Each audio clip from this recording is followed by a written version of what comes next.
साथियों, स्वागत है आप सभी का आज के वीडियो में, जिसमें हम सीडीपी से संबंधित 30 क्वेश्चंस डिस्कस करेंगे। और जो क्वेश्चंस है उनका मेन टॉपिक जो है डेवलपमेंट और इंडिविजुअल डिफरेंसेस रहेगा। ये 30 क्वेश्चन उन व्यूवर्स के लिए बहुत उपयोगी रहेंगे जो सीटेट और रीट की तैयारियाँ कर रहे हैं। तो ज़्यादा समय न लेते हुए चलते हैं पहले क्वेश्चन की तरफ।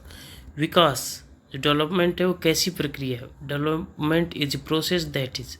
तो विकास कैसी प्रक्रिया है? संकुचित प्रक्रिया है, निरंतर चलने वाली प्रक्रिया है, केवल शारीरिक है, इनमें से कोई नहीं। तो यहाँ जो ऑप्शन दे रखे हैं उनमें जो सबसे बेस्ट ऑप्शन लग रहा है फिलहाल वो है निरंतर चलने वाली प्रक्रिया। Development is a continuous process. तो इसका आंसर भी बिल्कुल सही है, कंटिन्यू प्रोसेस है। स्पष्टीकरण में बता रखा है विकास गर्भाधारण से मृत्यु तक निरंतर चलने वाली प्रक्रिया है। तो चलते हैं दूसरे क्वेश्चन की तरफ। व्यक्तिगत विभिन्नताओं का प्रमुख कारण क्या है? The main cause of individual differences. केवल वंशानुक्रम, केवल वातावरण, या वंशानुक्रम और वातावरण, या शिक्षा। तो डेवलपमेंट जो है वो किसके कारण होता है? हेरिडिटी एंड इन्वायरमेंट का जो मल्टीप्लाई होता है उसके कारण डेवलपमेंट होता है। तो व्यक्तिगत विभिन्नताओं का भी यही रहेगा कारण, वंशानुक्रम और वातावरण। तो सी आंसर जो है हमारा वो बिल्कुल सही रहेगा, वंशानुक्रम और वातावरण। स्पष्टीकरण में भी लिखा हुआ है विकास वंशानुक्रम और वातावरण की अंतः क्रिया है। Development is an interaction of heredity and environment. Next question की तरफ चलते हैं। विकास के किस चरण को तूफान की अवस्था कहा जाता है? Which stage is called stage of storm. तो ये क्वेश्चन हमने बहुत सी बार देखा है। ये जो विकास की जो तूफान की अवस्था है वो किशोर अवस्था को कहा जाता है। किशोर अवस्था को तनाव और तूफान की अवस्था कहा गया है। Adolescence is termed as the stage of stress and storm. Fourth question है हमारे सामने, वृद्धि ग्रोथ का अर्थ क्या है? तो जब हम वृद्धि की बात करेंगे तो वृद्धि वो रहेगी जिसको हम माप सकते हैं। तो शारीरिक परिवर्तन है, इसको हम माप सकते हैं और यही वृद्धि रहेगी। मानसिक परिवर्तन से, सामाजिक परिवर्तन से, कोग्निटिव डेवलपमेंट से इसका कोई लेना देना नहीं है। ये सारे डेवलपमेंट में आ जाते हैं, विकास में आ जाते हैं। तो वृद्धि का अर्थ है सिर्फ वो जिसे हम माप सकते हैं, शारीरिक परिवर्तन है। तो वृद्धि शारीरिक परिवर्तन, एक आंसर जो हमारा बिल्कुल ठीक रहेगा। वृद्धि का संबंध केवल शारीरिक आकार और भार से है। जैसे हमारी हाइट बढ़ती है, वेट बढ़ता है, ये सब क्या है? वृद्धि के उदाहरण है। नेक्स्ट क्वेश्चन हमारे सामने, विकास की दिशा होती है सिर से पैर, केंद्र से बाहर, दोनों, अनिश्चित। तो विकास की दिशाओं के बारे में कुछ क्वेश्चन प्रीवियस वीडियोज़ में भी हमने डिस्कस किए हैं। सिर से पैर जो होता है उसको सिफेलोकैडल कहते हैं और केंद्र से बाहर की तरफ होता है प्रोक्सिमोडिस्टल। तो ये जो हमारा दोनों ऑप्शन है ये बिल्कुल करेक्ट होगा, दोनों। और स्पष्टीकरण में भी लिखा है विकास सिर से पैर और केंद्र से बाहर। सिर से पैर सिफेलोकैडल और केंद्र से बाहर प्रोक्सिमोडिस्टल होता है। छठा क्वेश्चन है हमारे सामने, बच्चों में व्यक्तिगत विभिन्नता का आधार क्या है? तो कोई बच्चे इंडिविजुअल डिफरेंस है, कोई बच्चा कैसा होता है, कोई बच्चा कैसे होता है। तो what is the basis of individual differences in children? बुद्धि के कारण बच्चे अलग अलग होते हैं, ठीक बात है। एटीट्यूड के कारण होते हैं, रुचि के कारण होते हैं, और नेक्स्ट हमारा ऑप्शन है सभी। तो ये जो ऊपर वाले दिए गए इन सभी के कारण बच्चों में व्यक्तिगत विभिन्नता होती है। बच्चे बुद्धि, रुचि और अभिवृत्ति से भिन्न होते हैं। हल्का उसमें वृद्धि बहुत तीव्र होती है। तो हमारा जो बी आंसर है बहुत तीव्र, उसकी तरफ चलेंगे हम। और यहाँ स्पष्टीकरण में दे रखा है शैशवावस्था में शारीरिक विकास बहुत तेज होता है। नेक्स्ट क्वेश्चन है, विकास एक प्रक्रिया है। विकास एक डैश प्रक्रिया है। डेवलपमेंट इज ए कैसी प्रक्रिया? फिक्स है। कि विकास फिक्स होता है? नहीं, सतत कंटिन्यूस होता है। ये जन्म से लेकर और आपकी मृत्यु तक आपका विकास चलता रहता है, तो बी ऑप्शन सही है। रुकने वाली, इंटरप्रेटेड नहीं होता, नन अभाव वाला भी ऑप्शन इसमें ठीक नहीं लग रहा, तो बी आंसर जो है हमारा कंटिन्यूअस, विकास कभी नहीं रुकने वाली सतत प्रक्रिया है। 9th क्वेश्चन की तरफ चलेंगे। व्यक्तिगत विभिन्नताओं का जन्म किसे कहा गया है? तो व्यक्तिगत विभिन्नताओं का जो जनक है वो गाल्टन को कहा गया है, तो हमारा बी आंसर वो बिल्कुल ठीक रहेगा। सर फ्रांसिस गाल्टन व्यक्तिगत विभिन्नताओं के जनक माने जाते हैं। ये फैक्चुअल क्वेश्चन होते हैं, वो हमें याद ही करने होंगे, इसके अलावा कोई चारा नहीं है हमारे पास। विकास सामान्य से डैश की ओर होता है। Development proceed from general to dash, तो जनरल टू स्पेसिफिक होता है, सामान्य से विशिष्ट की ओर। मतलब पहले हम सामान्य क्रियाएं करते हैं, जैसे हम जब छोटा बच्चा होता है तो उसके हाथ में कुछ देंगे तो पूरे हाथ से सभी उंगलियों से एक साथ पकड़ेगा उस चीज़ को, और फिर धीरे धीरे जाके वो 2 उंगलियों से भी पकड़ने लग जाएगा। तो सामान्य पहले, फिर विशिष्ट बाद में हुआ।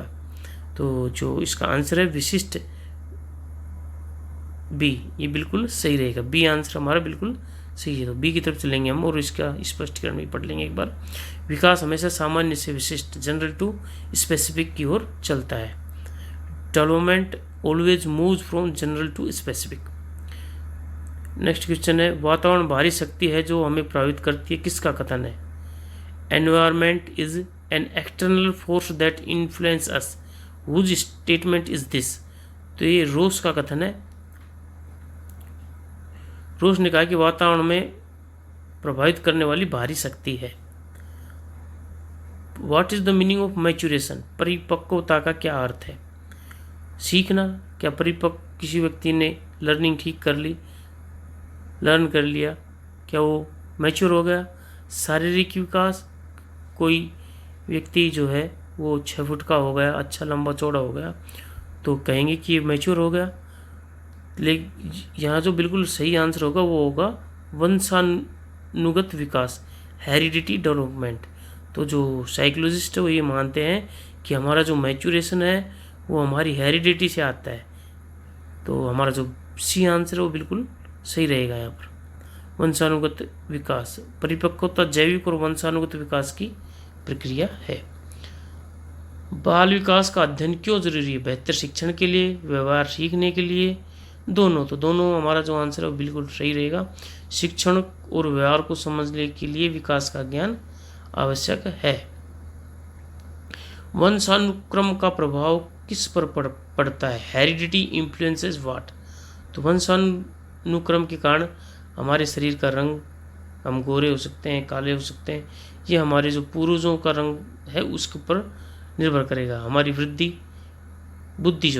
बुद्धि कैसी इंटेलिजेंट है, ये भी हमारे वंशानुक्रम पर निर्भर करेगा। चरित्र भी हो, तो इसका डी आंसर जो है सभी, ये बेस्ट आंसर है। डी की तरफ चलते हैं। वंशानुक्रम पर इन सभी पहलुओं को प्रभावित करता है। 15th क्वेश्चन हमारे सामने, विकास किस अवस्था में धीमा हो जाता है? तो एक अवस्था होती है बाल्यावस्था, इन्फेंसी के बाद, शैशवावस्था के बाद जो अवस्था आती है बाल्यावस्था, चाइल्डहुड। इसमें बच्चे का जो विकास है वो एक तरीके से रुक जाता है, स्लो डाउन होता है। तो बी आंसर हमारा बिल्कुल सही रहेगा। उत्तर बाल्यावस्था में विकास की गति स्थिर होती है। मानव विकास की शुरुआत कब से होती है? तो मानव का विकास उसके गर्भधारण के समय से ही प्रारंभ हो जाता है। तो बी आंसर जो है वो उसकी तरफ चलते हैं।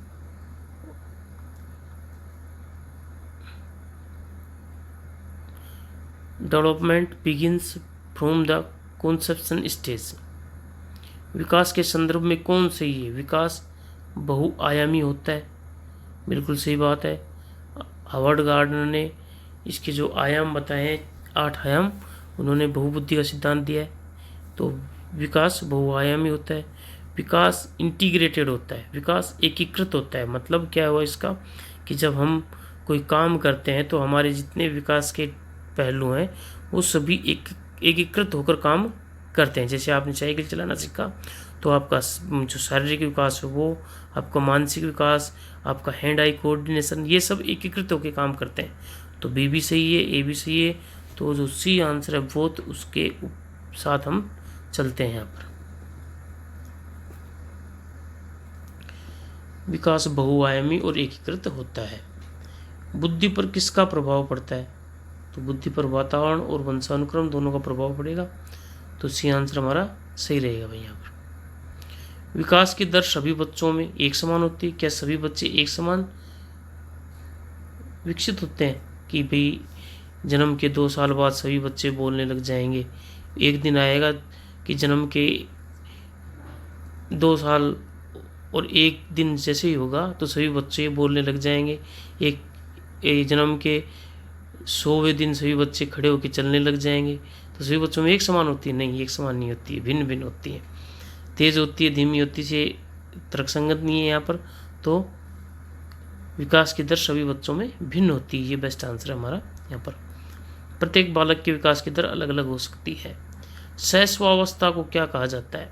शैशवावस्था infancy period ideal learning stage होती है। यहाँ पर बच्चा बहुत सी चीज़ों को सीखता है। तो फर्स्ट आंसर जो हमारा बिल्कुल बेस्ट है।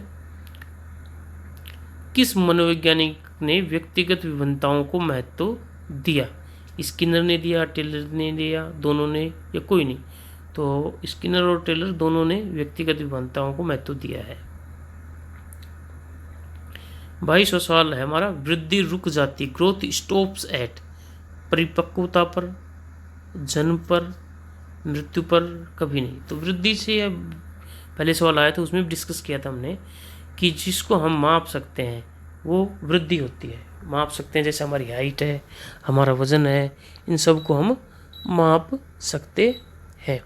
तो ये जो हाइट है, वेट है, ये एट मैच्योरिटी रुक जाते हैं। तो हमारा जो ए आंसर है वो बिल्कुल सही आंसर है। परिपक्वता पर, शारीरिक वृद्धि एक निश्चित उम्र परिपक्वता पर रुक जाती है। 23rd क्वेश्चन है, विकास का कौन सा सिद्धांत बताता है कि विकास एक निश्चित दिशा में होता है?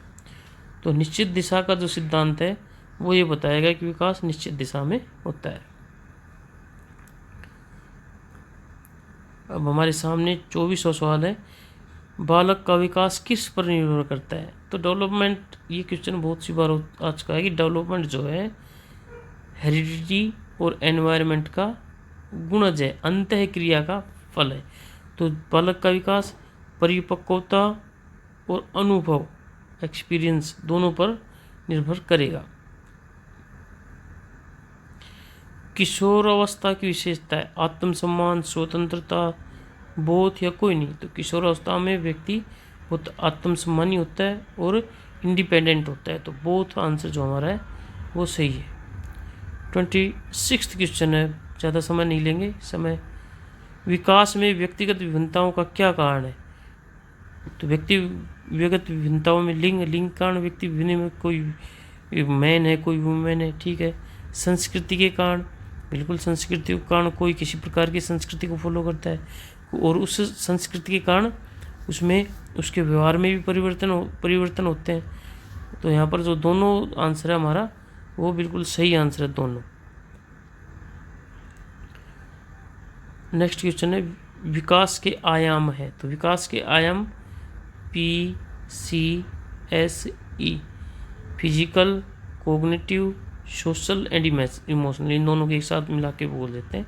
तो फिजिकल आ गया हमारा, कोग्निटिव मतलब मेंटल आ गया, और इमोशनल, ये तीनों आ गया, तीसरा भी आ गया। तो सभी जो आंसर है वो बेस्ट रहेगा हमारा। 28th क्वेश्चन है, बाल विकास के अध्ययन का मुख्य उद्देश्य क्या है? तो व्यवहार में सुधार करना या सही मार्गदर्शन करना, दोनों है इसका भैया। बाल विकास का ये मुख्य उद्देश्य है। 29th क्वेश्चन है, कौन सा विकास का क्षेत्र नहीं है? तो विकास का क्षेत्र बताया था भी मैंने आपको, PCSE, विकास के आयाम बताए थे। PCSE, फिजिकल, कोग्निटिव, सोशल और इमोशनल। तो इनमें से जो नहीं है, आध्यात्मिक जो है वो विकास के आयाम में यहाँ पर नहीं है हमारा। तो सी आंसर सही है। कक्षा में व्यक्तिगत विभिन्नताओं का सम्मान करने हेतु शिक्षक को क्या करना चाहिए? कि भैया आपकी क्लास में बहुत सारे बच्चे हैं, जो इंडिविजुअल डिफरेंसेस लेकर आ रहे हैं। मीन्स बहुत सी कुछ बच्चे, मान लो उदाहरण के तौर पर आपको ये समझ लो कि बहुत से बच्चे, कुछ बच्चे ऐसे हैं जो हिंदी बोल रहे हैं, कुछ बच्चे ऐसे हैं जो इंग्लिश बोल रहे हैं, कुछ बच्चे अपनी क्षेत्रीय भाषा बोल रहे हैं, मराठी, कन्नड़, और कुछ बच्चे अपनी मातृभाषा बोल रहे हैं अलग ही प्रकार की। तो उनके लिए शिक्षक को क्या करना चाहिए? तो